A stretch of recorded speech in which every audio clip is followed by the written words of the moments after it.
Hi అండి. ఈరోజైతే సగ్గుబియ్యం సేమియా పాయసాన్ని ఎలా తయారు చేయాలో చూపించబోతున్నాను. ముందుగా వచ్చేసి ఒక కప్ సగ్గుబియ్యం తీసుకున్నానండి. కొలతలన్నీ ఇదే కప్‌తో చూపిస్తాను. అందుకని చెప్పి చూపించాను. నీళ్ళని పోసుకొని 2-3 సార్లు బాగా వాష్ చేసి పక్కన పెట్టుకోవాలి.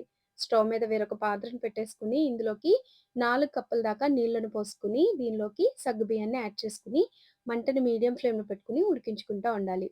ఈలోగా వేరొక ఫ్రై పాన్ పెట్టేసుకొని, ఒక టేబుల్ స్పూన్ దాకా నెయ్యిని వేసుకొని, నెయ్యి కొంచెం కాగేలోపు డ్రై ఫ్రూట్స్‌ని వేసుకోవాలండి. కట్ చేసి పెట్టుకున్నవి. కాజు, బాదం తీసుకున్నాను. మీ దగ్గర ఏమున్నా సరే వేసుకోవచ్చు.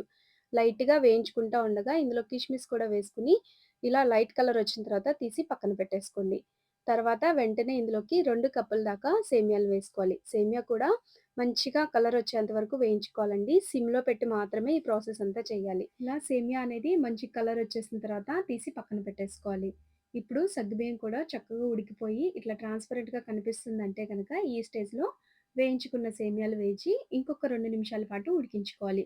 సేమియా చక్కగా ఉడికిన తర్వాత అంటే లైట్‌గా కుక్ అవుతుంది. అప్పుడు మాత్రమే 6 కప్పుల వరకు పాలను పోసుకోవాలి.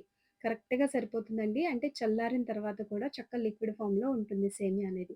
ఇప్పుడొచ్చేసి ఒక కప్పు నీళ్ళని పోసుకోవాలండి. ఎందుకంటే ఉడికిన కొద్దీ పాలనేది చిక్కబడిపోతా వస్తాయన్నమాట. అలా కాకుండా ఉండాలంటే ఒక కప్పు నీళ్ళు పోసుకోవాలి.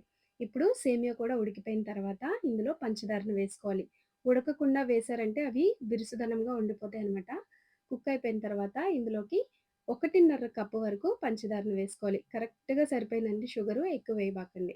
ఇప్పుడు ఇందులోకి వేయించుకున్న డ్రై ఫ్రూట్స్ అలాగే యాలకుల పొడిని అప్పటికప్పుడు చేసింది వేసుకొని సర్వ్ చేసుకోవటమేనండి స్టవ్ ఆఫ్ చేసేసి. ఫస్ట్ టైమ్ ట్రై చేసినా సరే టేస్ట్ అయితే అద్దిరిపోతుందనమాట. తప్పకుండా ట్రై చేయండి. ట్రై చేసిన తర్వాత కామెంట్ చేయటం మాత్రం మర్చిపోబాకండి.